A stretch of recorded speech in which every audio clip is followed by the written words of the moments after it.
Welcome to Woodshop 101. This is episode 105 for November 6th, 2017. This morning we are phoning a Gramps. I am Jeremy Crawford of the Countryside Workshop. I'm joined this morning by my co-host Drew Short of Rockin' H Woodshop and Sam Wooddell of Samurai Designs. What is going on?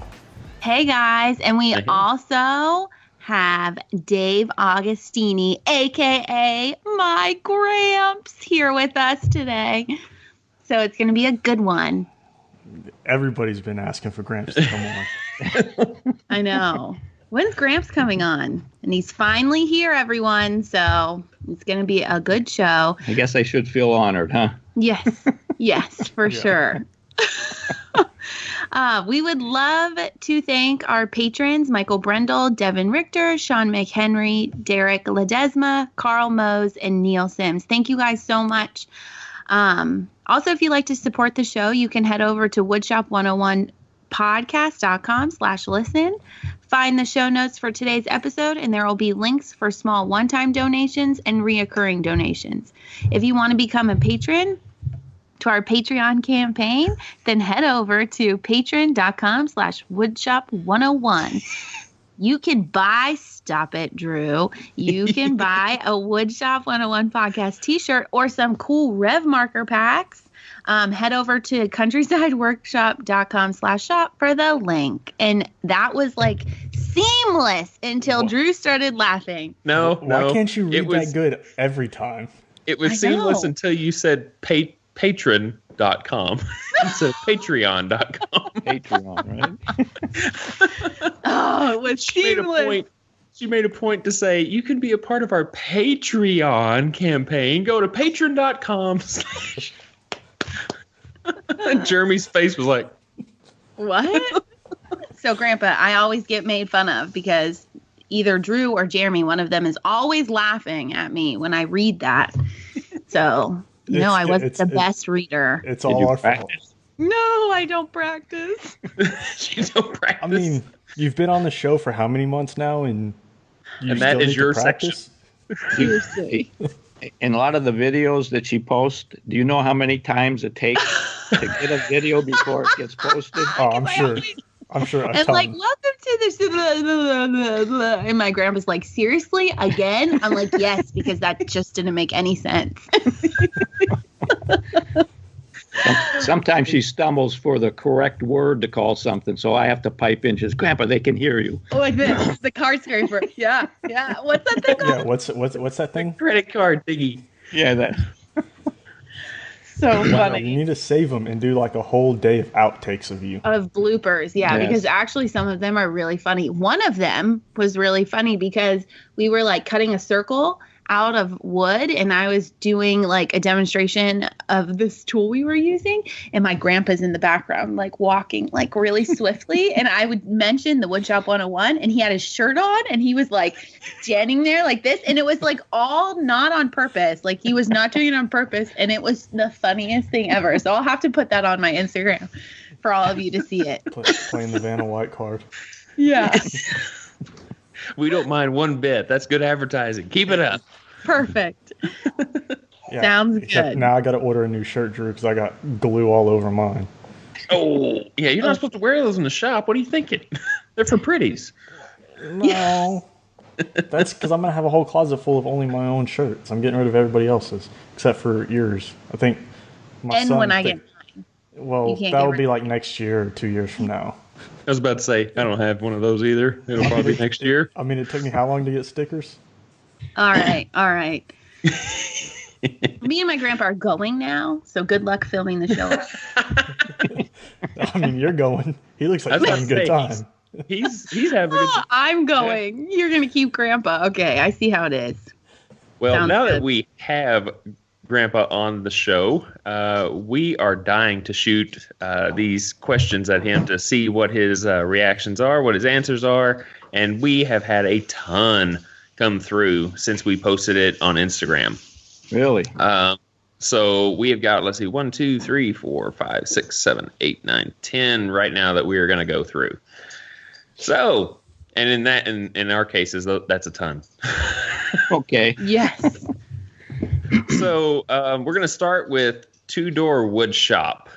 He sent us a question, says, what is the best way to weatherproof wood that is in the sun or in the rain all day? Sam, can you do a shop tour? And I'm interested in the workbench you're leaning on. Perfect. So, take it away. We can definitely, I'll answer quickly, but I will definitely do a shop tour on Instagram. Maybe I'll do it in like 2 parts. And I can, if you email me, I'll send you, we have SketchUp plans of the workbench. We've had a couple people ask about it. So why don't you just publish them for sale? I know, but you know what? I was just going to ask you guys that later, just like how I asked you the PDF thing. Oh. So, but we'll talk about it later. But Grandpa, so what's the best way to weatherproof wood?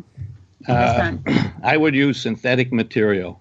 Yeah, any coating that you can do, I found it really doesn't hold up unless you apply it every year religiously. Other than that, use synthetic stuff if you can. Trex, Azex, and it depends on the product or the piece you're making as to what might go. Some you just have to use wood. No way around that.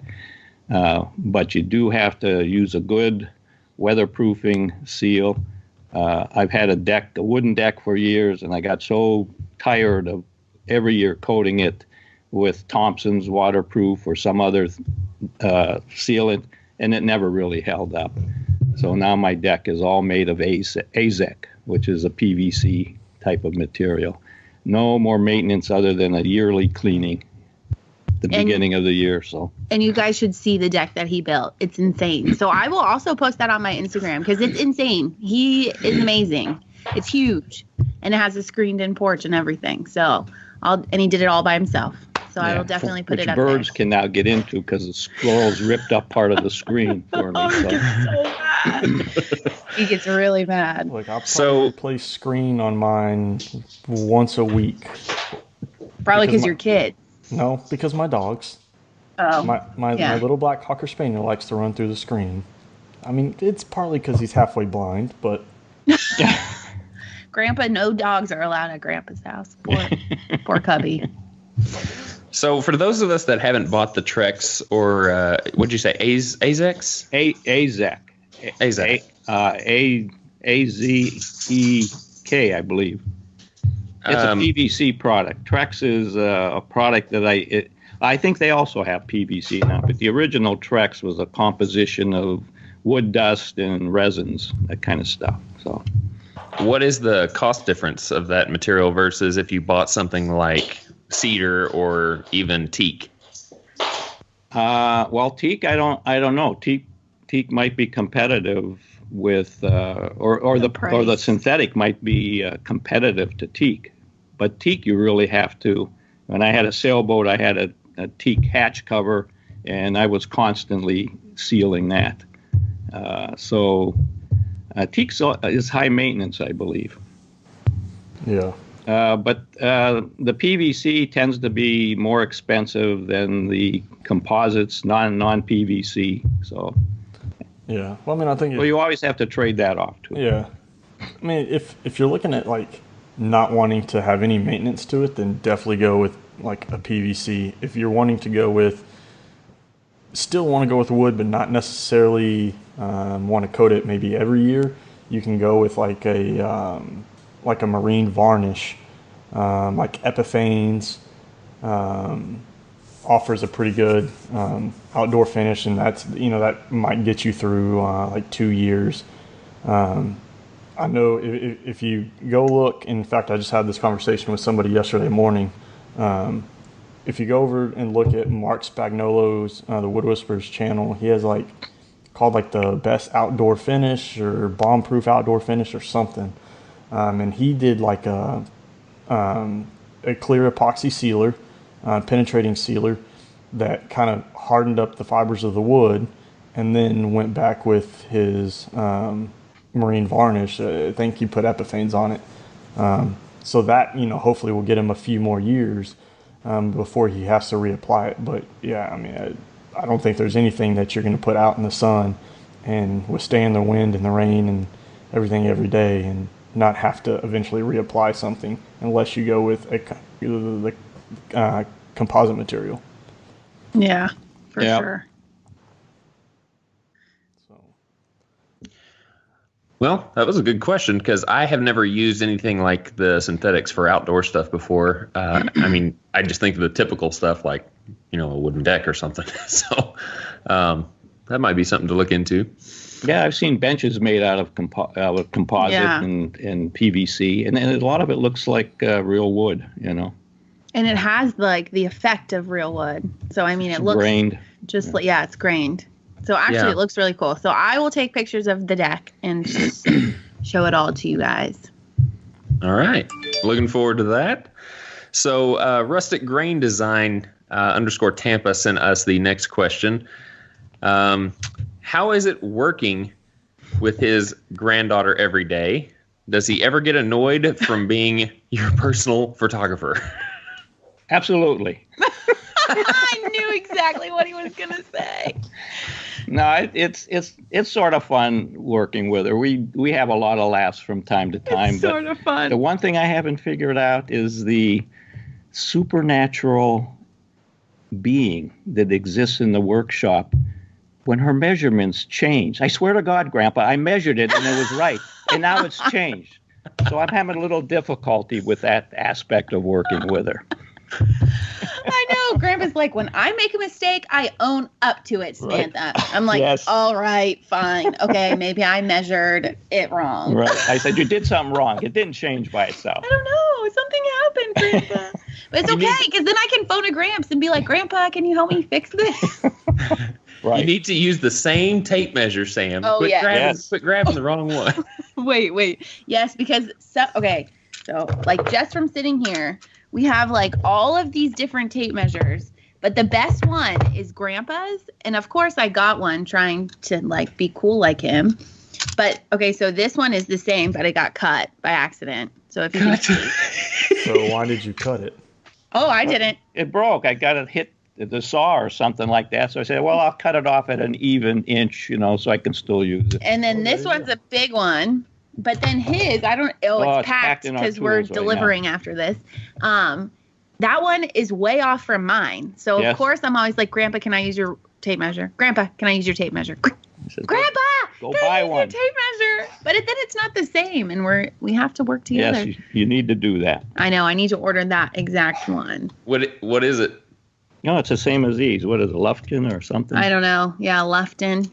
Oh, one of those tape measures. Okay. Yeah. Grandpa swears by a folding ruler. Does that folding ruler have the slide built in on one of the ends? Yep. Yeah. Those rock.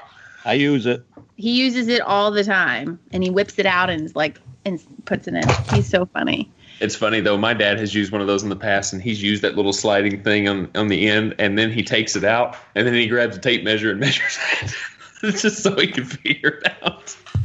Oh, that's so funny. The only time I use a tape measure is if I'm doing something long, and I need a rough measurement. It doesn't need to be accurate. But I use my folding rule for most everything else. And I have a 12-inch rule if we're laying out tenons and mortises and stuff like that. It's more precision with a precision pencil. And with the sandpaper on the back. So it doesn't slip. Because the cork still slips. Yeah. So, yes. That's all right. Sam would probably say that it slipped. Yeah. Yes. Yeah.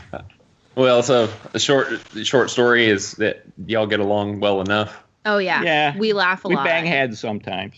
Yes, we do. Because Grandpa is super smart, and he definitely has his ways of doing things. And sometimes I like to maybe go a shorter, quicker, easier route. Yeah. And that's when we bang heads. That sounds like my wife. she would rather do something that gets done right then and there versus doing it the right way. And when we first started, I was like, okay, let's do it. It's going to be done in 2 minutes. My grandpa's like, no, not 2 minutes. Probably like 2 hours, but okay. So, but now I've gotten better. So, Jeremy, I don't know if this is coming to your mind, but do you remember this whole Sam time thing that she talked about? Oh, yes. It had nothing to do with let's get this done in 2 minutes. No. Sam time. Yeah, everybody knows that, hey, is this Sam time or is this real time? Yeah, right. Exactly. I'm well aware of that. He knows Sam time very well. All right. I've got a Brazilian friend, so we always say they're on Brazilian time because we can tell them to be here at 2:00. They don't show up till 3:30. Yeah.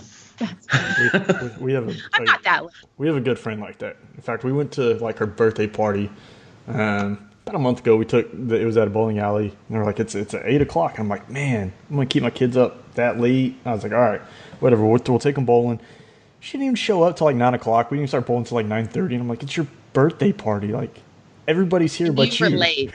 Yeah. Everybody's here but you. Can't start without the birthday person. That's so funny. Okay, let's see. Tender Love Care, or love, I guess, yeah, Level Care. Tender Level Care. Sent us the next question, and it says, what does Gramps think or feel about woodworking and Instagram/social media? Well, aside from having to help with all the posts, I think they're actually very good. I mean, you can find a lot of YouTube videos. You can find a lot of commentary. People answer your questions when you send them out. You get a lot of answers. I think it's actually really good. Mm-hmm. It's good marketing. So I think it's good. Yeah. You know, all my woodworking I learned by either reading books. I've subscribed to Fine Woodworking for years. And I don't know if you guys remember the New Yankee Workshop. You know that? Yeah. Oh yeah, I grew up watching it with my dad every Sunday. I watched a lot of those. That's how I learned. And if I had problems, I basically had to solve them myself or try to find some book or something that had it in. But now you can say, hey, how do I do the and you get hundreds of answers. Yeah. So, well, not maybe hundreds. Maybe you get 4 or 5 good answers. You know.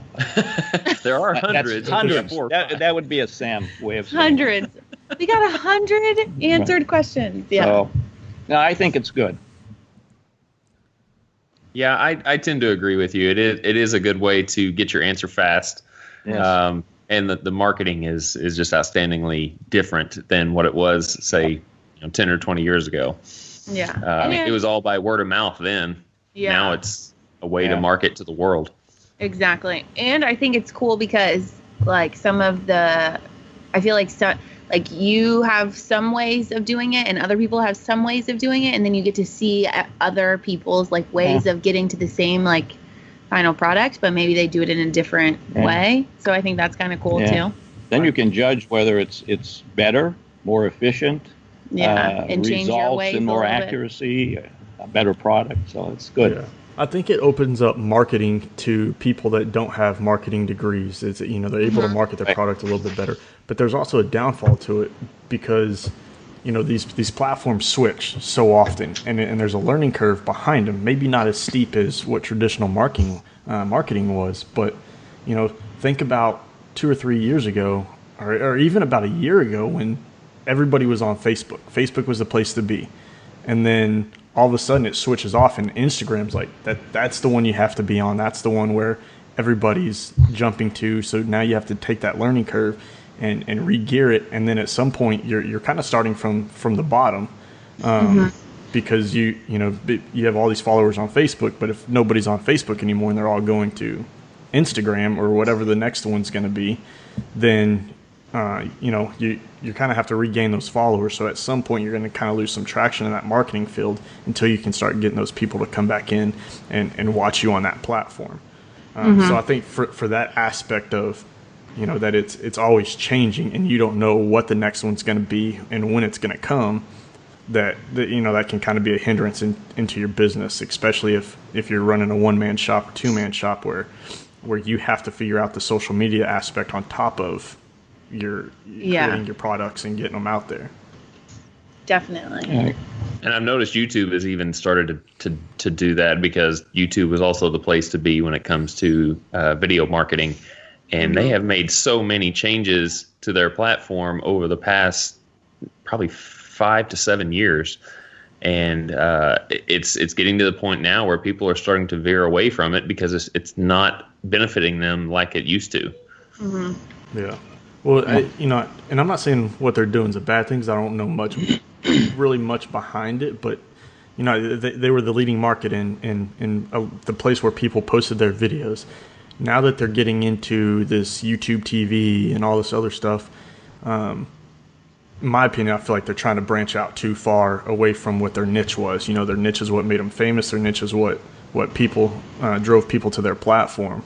You know, when you start getting out into other worlds trying to compete for it, I'm not saying they're not going to succeed in it at all, but I think it's going to be a lot harder, and you're going to drive some people away.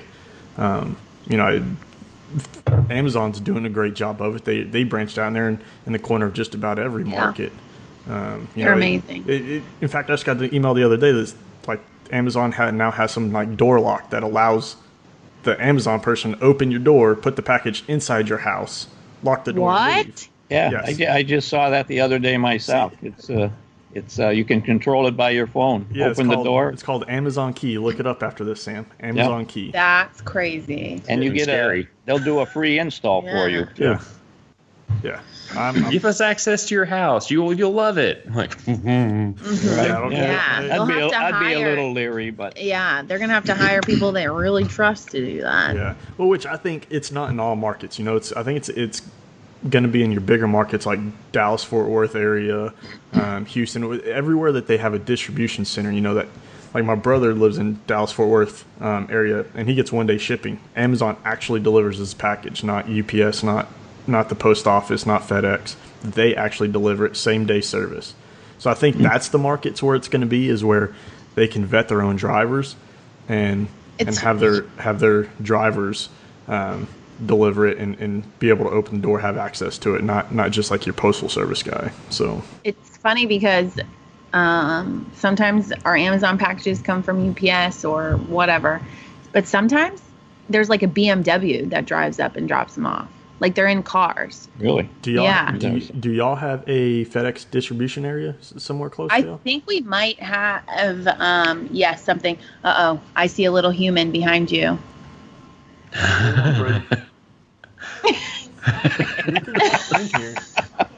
What do you want? A little human. Okay. All right. Well, y'all move on. I got to go get my daughter. She's probably doing something bad. Next question. All right. See, next one looks like it's obstwoodworks. I'm not sure. Obstacle woodworks. I don't know. What one thing has he always wanted to build, but not yet gotten around to, whether it be because of the business getting in the way or procrastination?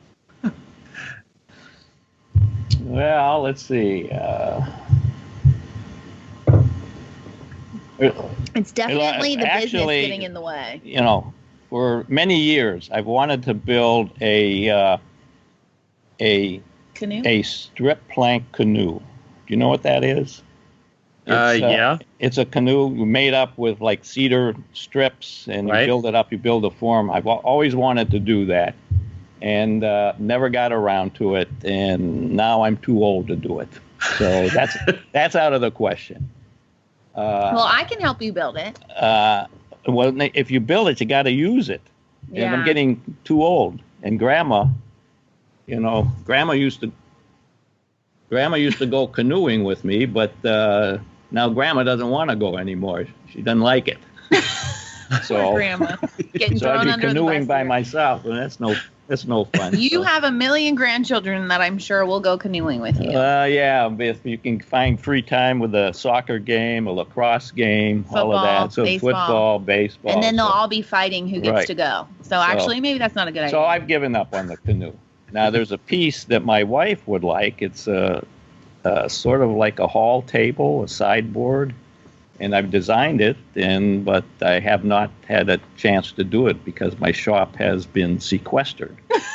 So, did Sam have a hand in that? Yes, absolutely. Never. I've been having a happy life, retirement, and until she came along. I said, "Yeah, I'll teach you woodworking," but I lost my wood shop. And then I ended up staying. Right. So. Like, So I may still started this business. Yeah, but it's in your basement. All right, let's do it. But we are getting ready to build his brother a piece, so that will be cool. And everyone in the family, I think, has a piece by you, except for them. I think pretty much. Yeah. So this will be cool. Is this a piece that's going to be secret to the world right now? No. It's actually my sister-in-law wanted it, so we worked it up. We just haven't had a chance to get it going yet. So yeah, we have one more thing, and then it's turn. Right. It's a curved sofa table. It fits. If you have a sectional with the curved part of it, it fits right behind the curve. That curve. Okay. Oh, okay. People can sit at it if they're having people over. That people can sit at it and eat or whatever. So it will be cool. It's kind of I wouldn't call it simplistic, but it'll be a little bit of a challenge to make because we have to do some bent laminations for the apron, and we have to make some jigs to cut the top. It'll be out of plywood, oak plywood probably. Right. We have to make some templates so we can cut it roughly and then use the router to clean up the edges, and we have to bind the edges, and then we have to make the aprons. Probably use some bendable plywood or maybe thin 1/8-inch plywood to bend, glue it together, and then face it with a veneer. Yeah. So we'll be doing something like that. Sam's like, oh, geez. I know. I'm like, I've never done that before, so. I will say that something that I've wanted to do that requires some really tight bending laminations is a drum table. There is actually an antique drum table that my wife secured from her great-grandmother when she passed away. And the apron is really, really tight bent. Mm-hmm. And I've just been studying it going, I would love to try that. Yeah. Do you get Fine Woodworking? The magazine? Yes, the magazine. No, I used to a long time ago. I don't know if it's the latest issue or the one before. They did a piece on making a small round table. It's not as big as a drum table, but I don't know, maybe it's 10 inches, 12, maybe 15 inches in diameter. And they build it by stacking, running bond stacking, which is, you glue up pieces of wood, you make them square to join them together, and you offset the joints, and you build that up, and then you make a template to cut it round, and then you veneer the surface of it. And that's probably how you could do Yeah, I see what you're talking about. Okay. It was a good article. And I've done a little bit of that, but I actually prefer certain things. It's hard to do a running bond stack of woods like bricklaying. So the bent laminations work really well. So. With that stacking, you would be seeing end grain in places, correct? Face grain to end grain as you go around? Well, yeah. You join on the end grains. You spline the joints, and then you join, and you put it together square. Like think of it as making a hexagon or an octagon, and then you put that one down. Then you make the second one, and you put that on top of it. I see what you're talking about now. And then you offset it again. So you really don't see any end grain. I mean, you will see the grain of the wood, and it'll be fuzzy probably when you fix it, but you veneer over it. And most of your drum tables that you see they probably have been built up that way and then veneered over the top of it. We can send you the article. If you know where it is, we can send it to you. Yeah, I still have it. So I can send it to you, make a copy of it and send it to you. Yeah, that's something we can put in the show notes too. Yeah, that whole principle is I mean, that's what they used in the old days before bent laminations came about, so. All right. Perfect. Well, we've got another question here. I think this is our halfway mark right now. Boiler Woodworks sent us this. What is one thing that Gramps feels the younger generation of woodworkers / makers should be paying more attention to, or perhaps is missing out on? I think the most important thing to focus on, especially getting into woodworking, is safety. Make sure you understand your tools. Make sure you know how to use them safely, because the thing you might be missing out on is fingers. So, that's what I would. That's the first thing you should do. I worried when Sam came into the shop that I said, well, I got to make sure she doesn't lose any fingers or get seriously hurt doing this. So we spent a little bit of time talking about each tool and how to use the bandsaw in particular. That's probably one of the most dangerous ones.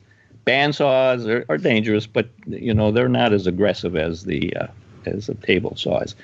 And I said you got to know where to stand. So if there's kickback, you don't get hit. You got to pay attention to where your fingers are. You got to pay attention to where the blade is relative to your fingers. If something feels uncomfortable, don't do it. Don't cut it. So I think they need to focus on safety. As far as any other aspects, I think all of that comes with time, practice, trying stuff. You make it, and then it doesn't look so good. Well, the next project you do it better. So all of that will evolve. So if it doesn't look so good, do you take it to the recycle bin? Yeah, like Jeremy did. What are you talking about? What recycle? Jeremy built a table and didn't like it and put it like in the back of like Giant or Wegmans. You know how they have like the recycle bin? Put it back there. You could have used it in your workshop for storage or another work surface. The funny part is he did until it was done. You didn't want to look at it. It was hideous. I didn't want to see it.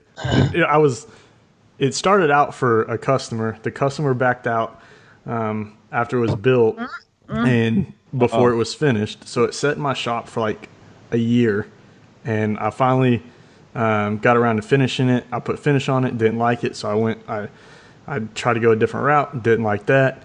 After the third shot, I was like, nope, I'm not going to do it. And I was actually trying to make it. I was just going to finish it up and give it to my cousin. And I was like, no, nobody's seeing this. Nobody's getting it. So I took it to the Giant dumpster at work and just made a deposit there. How many lessons did you learn from that project? Too many that I'm not going to do it again. I learned not to allow a project to sit in my shop for an extended period of time. Hence why the dining room table's not in my shop. Oh, that's so funny. Oh, that's funny. All right. Let's see. Question number 6. And I'm not sure how to pronounce this. It's a sign-on name. Demadetta. Demadetta. Demadetta. Where's the X come in? And then ATX, where he lives. Austin, Texas. Let's see. It says, Gramps, what is your favorite tool? It's funny because me and him are doing a bet with like Cowboys and Redskins. And I was like, can you tell me how to say your handle? I was like, send it to me in a voice thing. So that's the only reason why. Well, but back to favorite tool. My favorite tool, I don't know. Tools are like your kids. You don't really have a favorite, do you? You can't have a favorite. You definitely have a favorite grandchild. Well, you can't even have a favorite grandchild either, strictly speaking. Look, you can't admit anything on air. I know. It's just between us and the world. Don't worry about it. Don't tell me. So, favorite. I don't know. That's a hard one. I can tell you which tools we use the most, know, and the table saw is probably the first tool.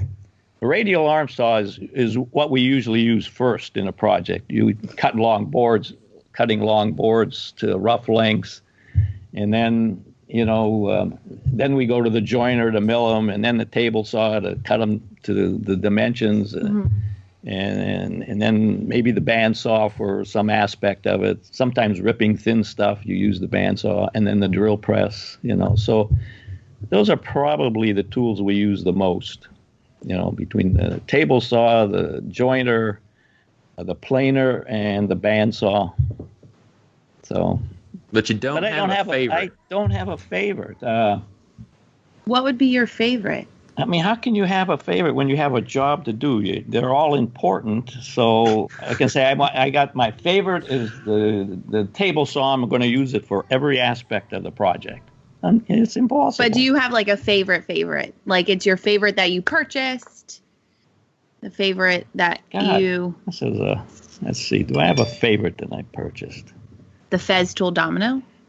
Fez tool is nice. It's changed the way I do things. You don't hand cut mortise and tenons. Now you use a loose tenon, and it's speeded things up. But it's a nice tool. I like it. Is it my favorite? Well, I got a nice router that I like. I got a trim router that I like. I got a this big is like the Elu worst router question for him. that I like. So because there's another question down further. What's the one tool you couldn't live without? Which I guess we could go into that right now because we're on the tool subject. Well, let's see. The one tool I could live without. I would say it would be the table saw. Well, I have a kind of an old Sears shaper, and I very rarely use it because I've made a pretty nice router table with a Porter cable. I think a 2.5 horsepower, 3 horsepower motor. I just have the motor; it stays in the router all the time. So that really does the job of the shaper. So I very rarely use the shaper. I have a lathe. I do turnings only to support projects, like spindles and stuff like that. I don't turn bowls. I don't turn pens. I don't turn vases. All of the stuff you normally use a lathe for. We're going to start using the lathe. So my son turned a baseball bat out of ash one time. That came. I still have it around here somewhere. So, but there are tools I can do without. But who knows? If ever I need to use a shaper with a bigger bit in it, I would have it. So would your table saw be the one you couldn't live without? Like if I had to take that from your shop and put it in my own shop, would you be mad? Yeah. Okay. Would you be Yeah. I could go back to my circular saw, I guess, and do stuff, but So. Yeah, and he'll be cursing every time he's using it. Oh yeah. Sam, we were just you don't cursing. Have your own shop. I know. Be quiet. We were just cursing ourselves the other day cutting plywood for the desk because the circular saw is fine and we kind of make our own track saw in a way, but then right after that we were like, we need a track saw. But then my grandpa's like, no, we don't. We make it work perfectly fine. I'm like, I know, but wouldn't it be nice to have a Fez tool track saw? It would be nice, but it's not necessary. It's a nice track saw, but a straight edge and setting it up properly, and a good blade in your circular saw. Which we have. I get it. All right. I've never really used a track saw. I've used like just straight edge guides on a circular saw, but for the most part, anytime I get plywood, I take the whole sheet to the table saw. That's how I've always done it. Well, we're kind of limited for space in the shop. You should see Drew's shop. The Powermatic, I have the Powermatic 66. 10-inch I don't have the big extension tables on it because I don't have room for it. Mm-hmm. When we have to cut something big, I have a little auxiliary table that I made that hooks onto the table saw. We can cut it. But lots of times you have to, like this desk we made, the pieces are one's 40 inches by 7 feet long. And it's a struggle to do it on my table saw. Yeah, we just don't have the room. Yeah, and even at that, lots of times in the garage, I used to cut them to rough size and then bring them down and cut them on the table saw if they were manageable. If not, I'd have to cut them, do a good edge with the circular saw. So yeah, we almost got into a fight with someone at Home Depot because we were telling him to split the line, and he was like, "What? I'm going to do it right here." And it was like way off. We were like, "No, sir." Yeah. We didn't get into a fight. We're actually really nice. Yeah, we always have to have the plywood cut so we can just haul it. We just cut it rough and then we finish it here. So it's so funny. So one tool that I can do without, I can't do without any of them. I know. Never have too many tools. And I just all right. Oh, you lost your show notes. All right, now. All right. The next question came from Bear Creek Woodworking.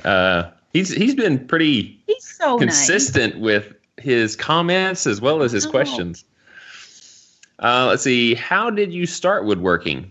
Do you have a favorite project that you have made? Well, let's see. How did I start?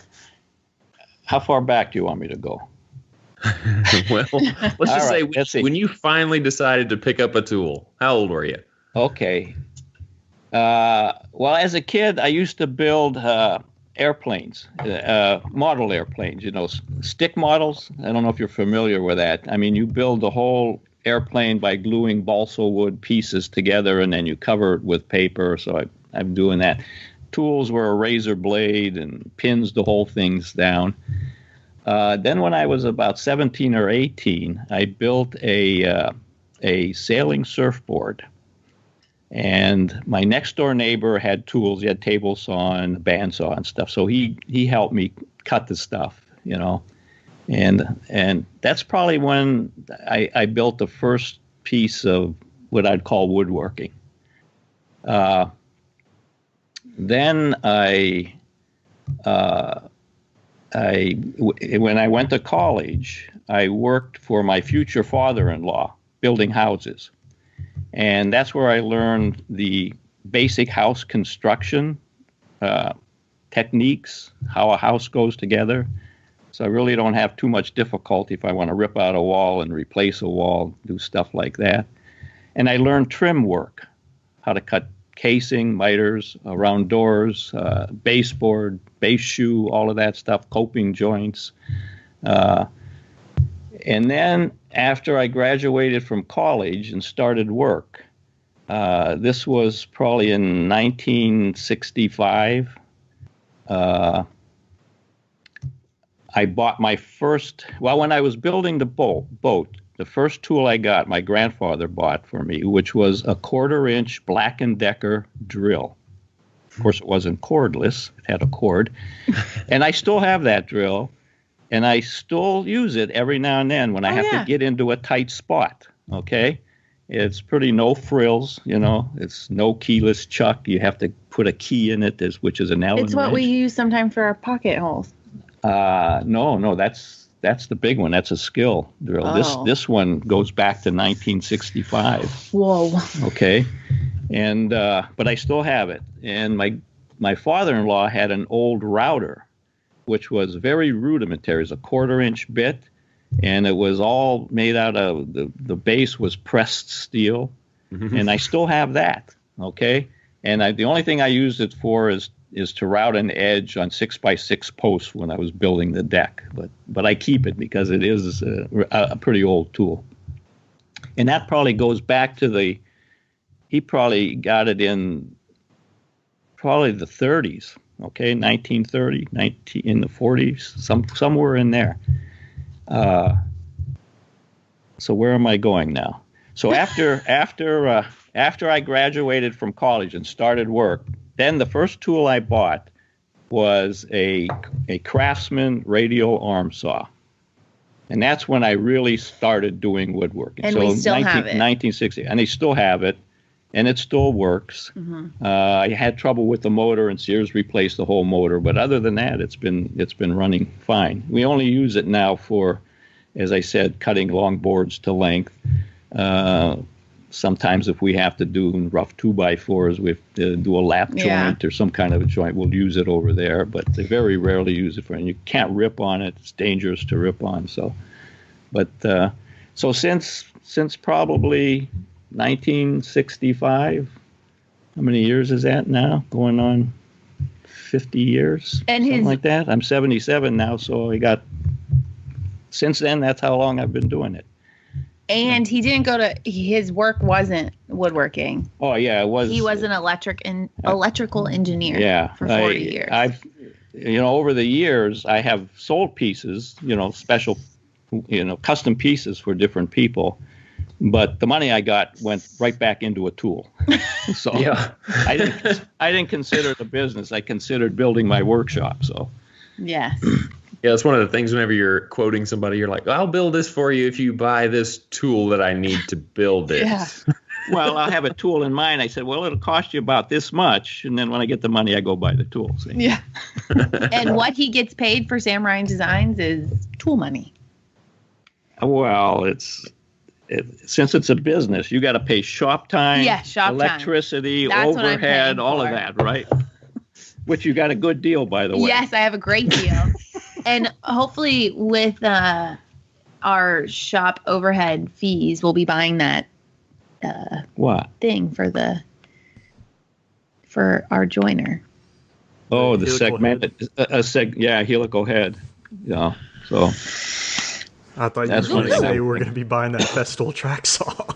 No, he'd be like, no. No, I we would don't have need to that. buy it. I mean, if you were constantly cutting sheet goods, Yeah. okay, if your business relied a lot on sheet goods and you needed a quick way to do it, That would that's be the best way to best do way. it. But for our application, it's we mostly deal with solid wood, and every now and then we do plywood. But so Perfect. did I answer everything? Did I? I think so. Did I give you my history? What's your Good favorite enough? project? You Oh, do The favorite project you ever made?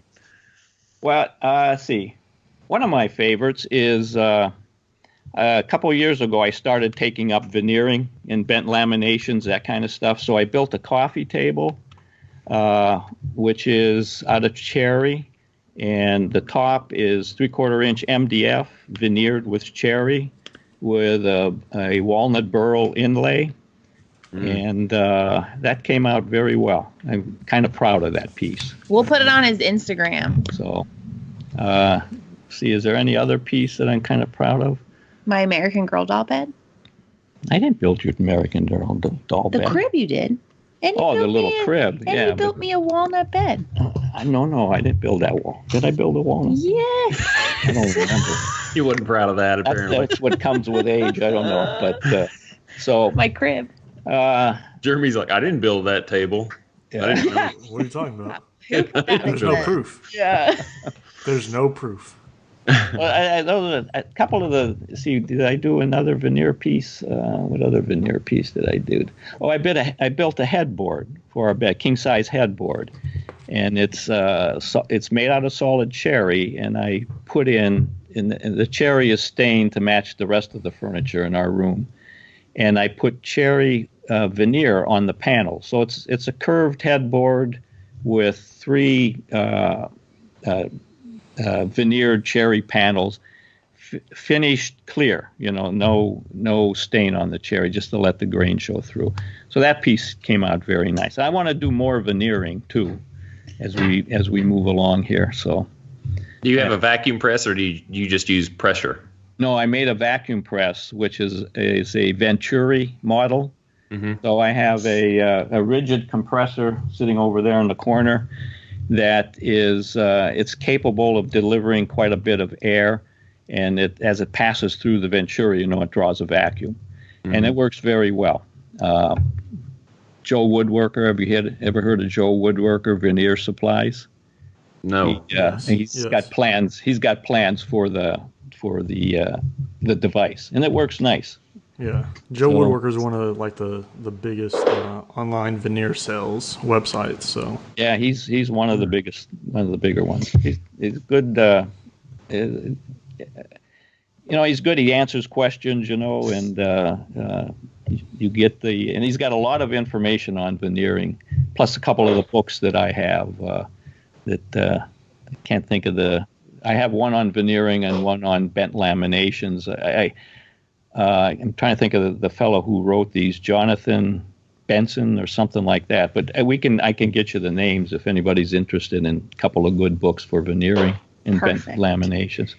Okay. So those are a couple of my favorites. And we can put them on his Instagram. All of those things you just talked about, I did take some pictures of some of your stuff. So we'll put them on Instagram so y'all can see. All right. I'm making a list here because you've said you're going to do a lot of stuff. And I know. Start that list. Remind her. Start it. Yep. I'll send it to you. I'm gonna have to. Okay, we've got another question from Azure Pine Design. How do you get your business, such as advertising, word of mouth, things like that?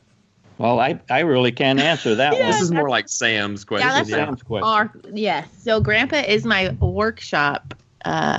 You're the partner. mule. I'm her teacher and her mentor and her critic. And yes, and everything. And he kills everything that I'm scared of in the basement. So he's everything. Yeah. But we get our business right now, since I have another job. It's all word of mouth. So we are kind of backed up because I have to leave by a certain time. But right now it's all word of mouth. We haven't really advertised just yet. So. Do you not find it enough business since you are backed up that you're able to leave that job, Sam? Yeah, I don't know. We'll see. We'll see. Well, I think eventually I can, but since we are a small business, we've kind of put a lot of the money back into like different things, building website, this and that. So as of right now, probably not, but maybe in like a year, 2 years, I think. Maybe. So we'll see what happens. I had a conversation with her the other day. I said, Grant is getting older, and my shop at some point is going to have to probably be dismantled. No, I hate talking about this. We're not talking about it. Skip. Next question. We're never dismantling. Anyway, she's got to invest some thought in that whole thing. Yeah. So, I don't know. He has like 100 jigs and needs to tell everyone how they go. But thankfully, I'm down here with him and I know how everything works. So I should just get all the tools that are going to be dismantled. I don't know of the woodworking community, the percentage of people making a very comfortable living at doing it. Do you guys have any feel for that?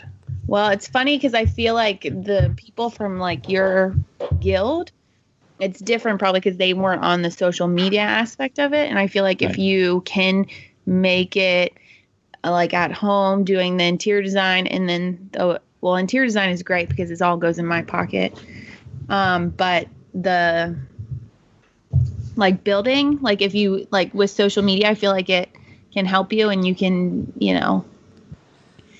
make money off of that. What I'm trying to get at? It depends on the market you live into. Your market's got to be able to support it. So if that's what you're looking at doing, you need to find a market. You have to be ready to pick up and move to a market to support the business you want to do.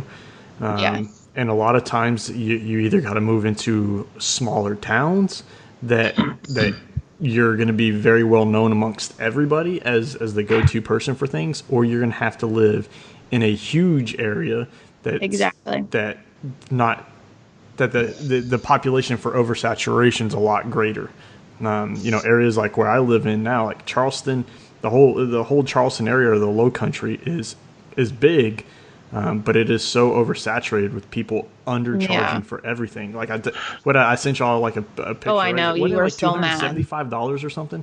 Like somebody's building a table for like a table and a bench. Yeah, for $275. That's you can't do that.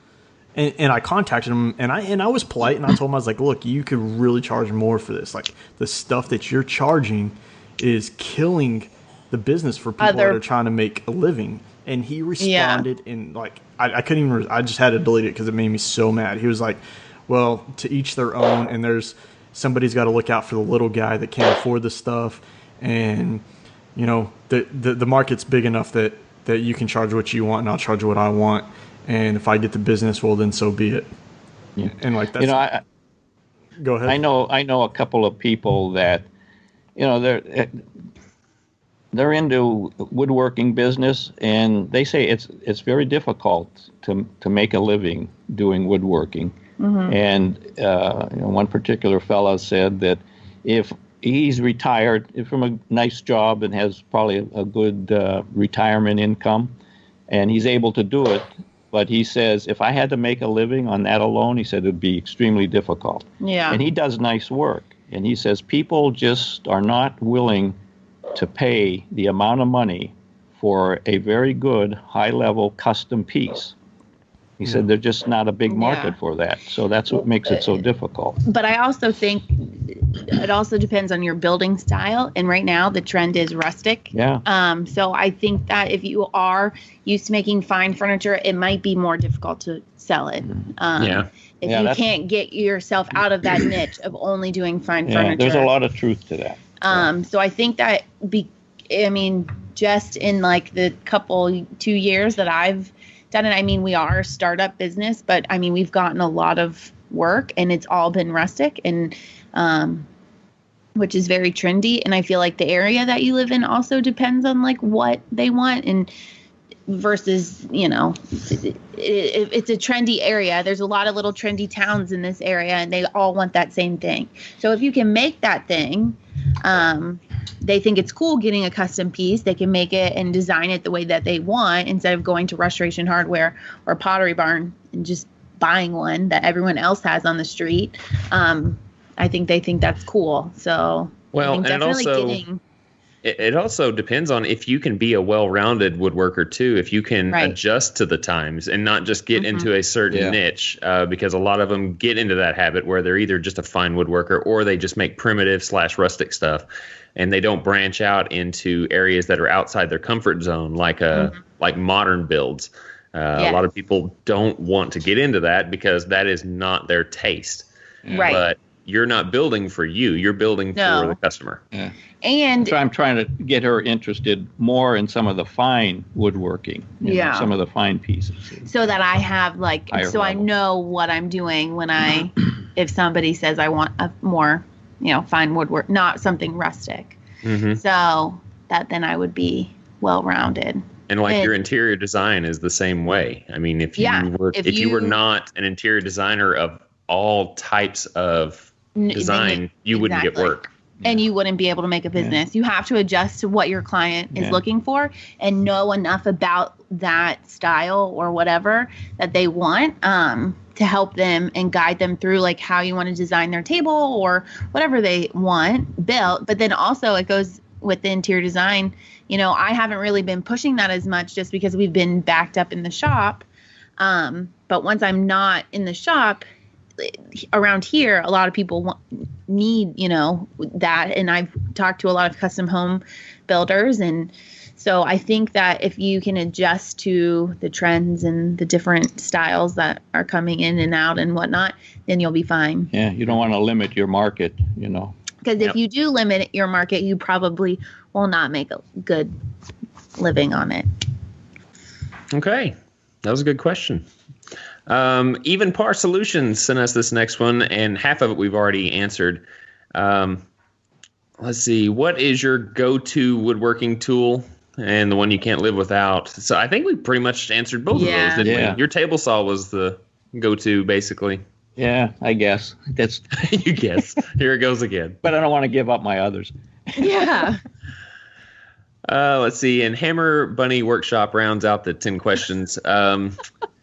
In the years that you have been woodworking, what is the greatest improvement or innovation to woodworking that you have personally experienced? And are there any changes to woodworking in your lifetime that you feel you have that have been detrimental to the craft? Say the first part again. What's the greatest improvement or innovation to woodworking that you have personally experienced?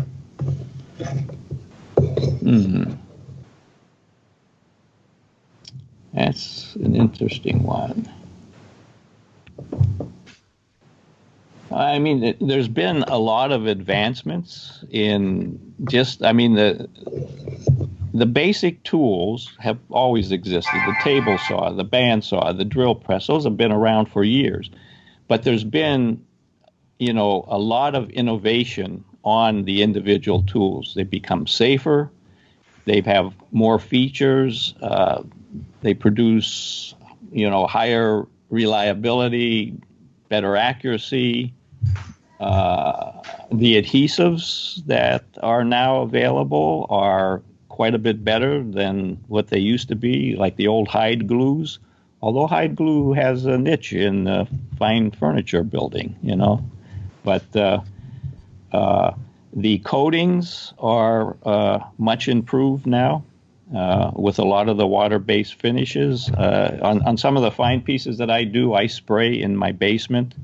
And I put an exhaust fan in the sliding glass door and some tarps up so it doesn't get all over the place. It's actually pretty cool. I only spray the waterborne lacquers and stuff like that because I have a gas water heater that'd blow up my house if I started spraying lacquer. So the finishes have gotten better. There's a myriad of jigs and stuff that, like the track saw we've talked about, if you need a lot of production sheet good work. So I'm trying to think of earth-shaking things, and I think it's just a gradual evolution over time. So I don't know. Did I answer that? Yeah. What else can I say? You guys have ideas on that one? I know that's a hard one. I was going to lean towards the tool aspect as well, because I think that innovation has had its ups and its downs Oh, when yeah. it comes to the world of woodworking. The innovation of tools, I think, is one of the ups, making things a lot easier and more, I guess, efficient on how you do your projects. And to some degree, affordable, too. Yes. Okay. But I also do think that innovation has hurt woodworking because of like the assembly line type of projects. And I don't know, it's really hurt woodworkers that are trying to make a living at it. Just these projects that you see in like furniture stores, I think has been super detrimental to people that want to make a living making fine furniture.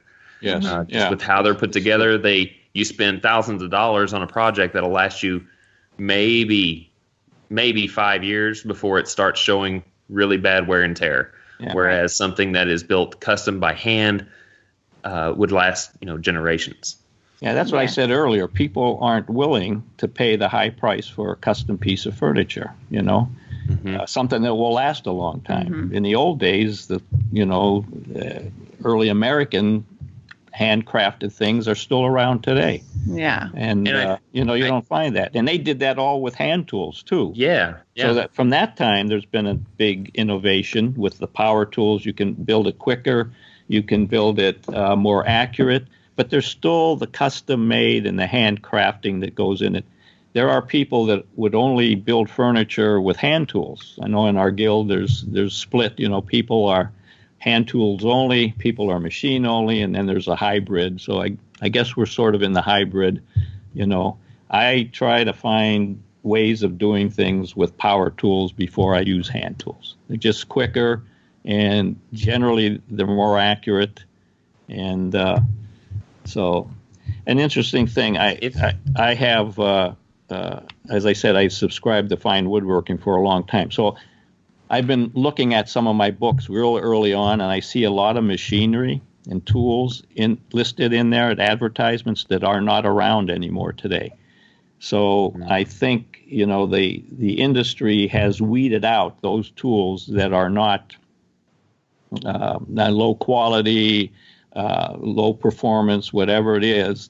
And now we're sitting here today with the tools that are more acceptable now in terms of their quality and their affordability, et cetera.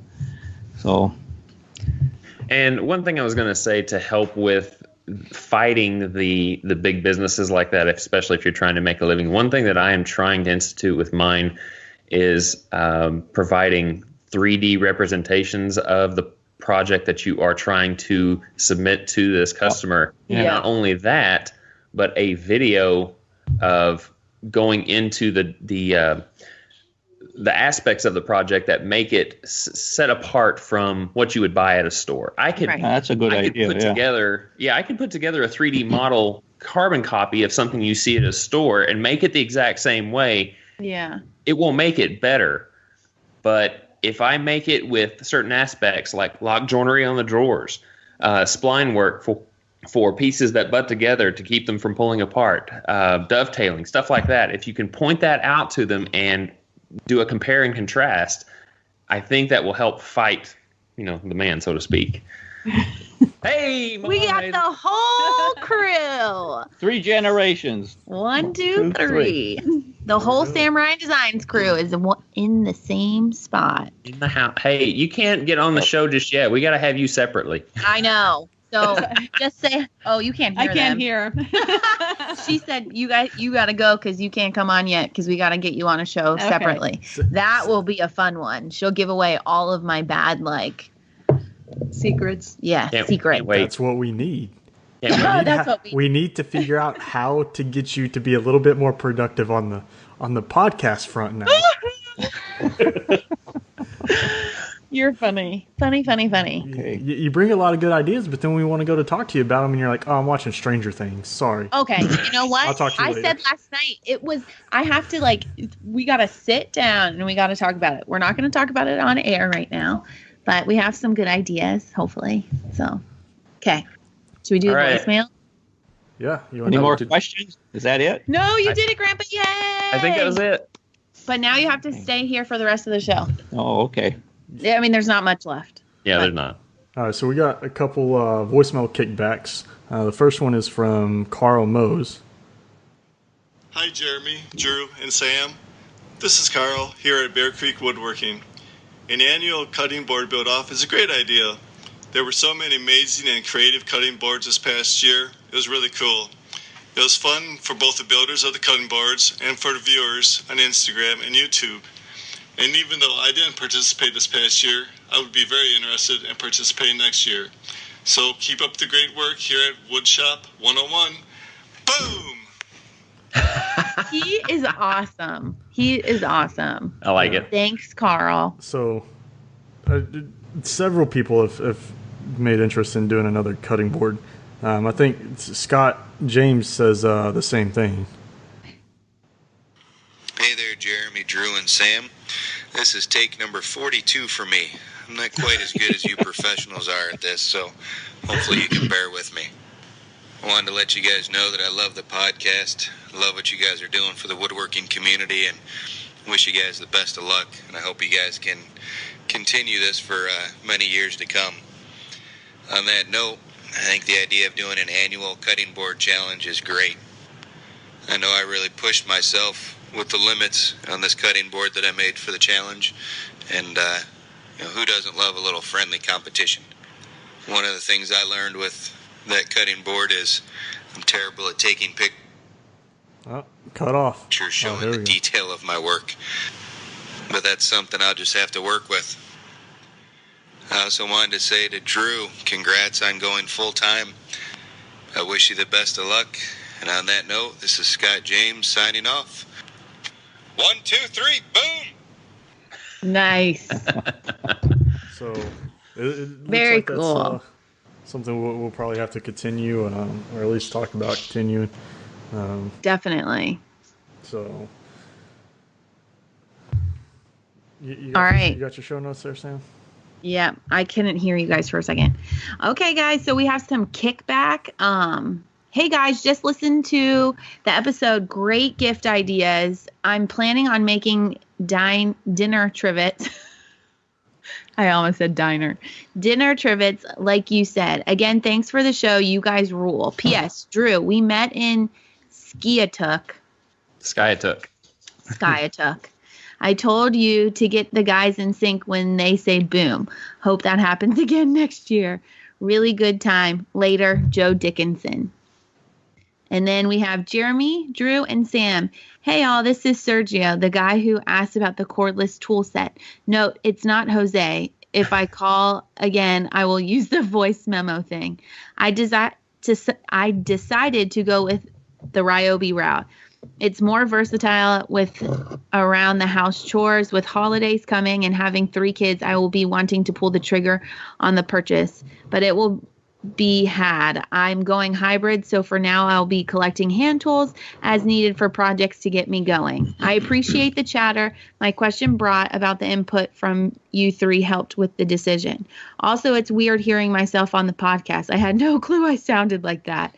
Have a great one. I appreciate the help. Sergio Hernandez. Thanks, guys, for the kickback. That was probably Jeremy's typo with the had. No, I copy and paste right from what they get. I always copy and paste exactly how they put it.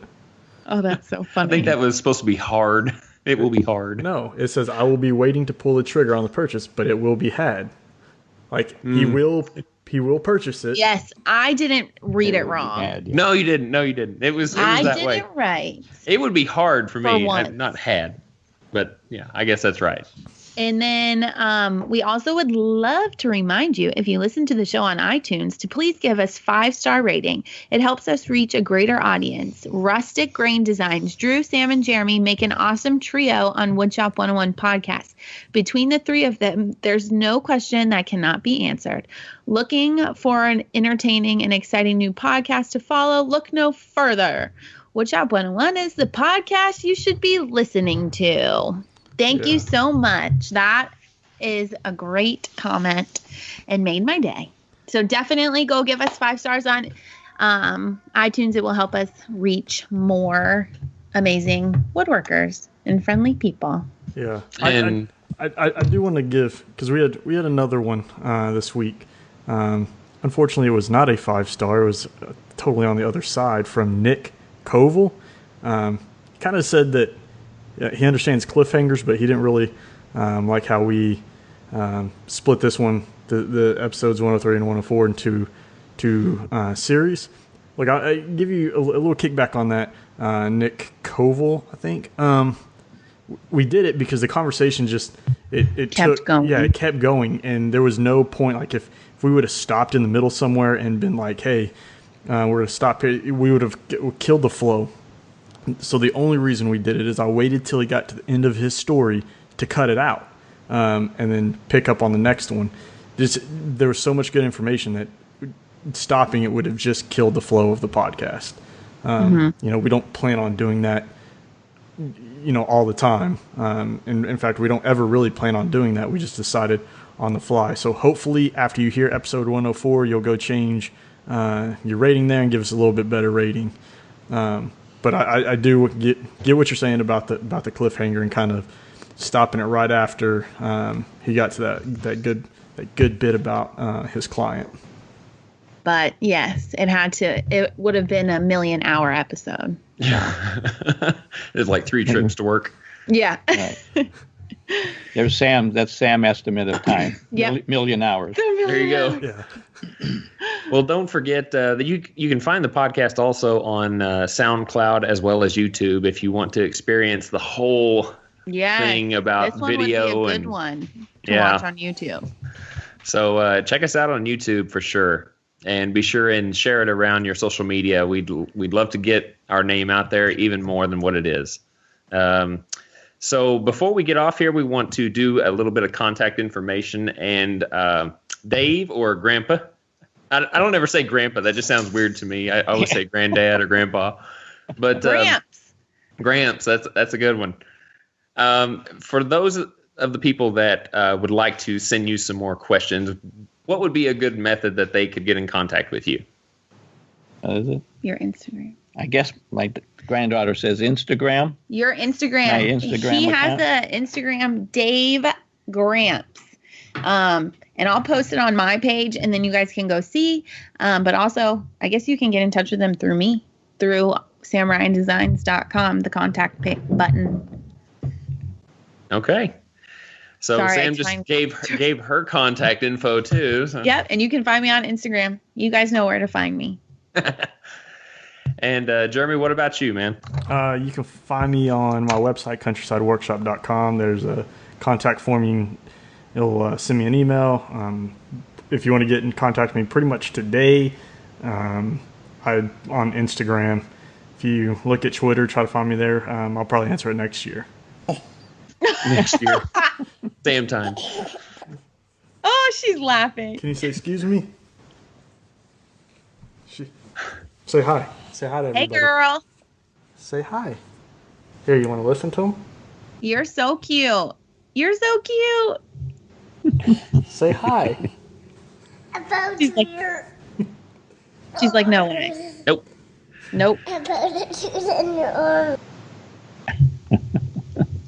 All right. Well, if you guys would like to get in contact with myself, you can go to rhwoodshop.com, click the contact section, and send me an email. And also you can find me on Instagram as well as my YouTube channel.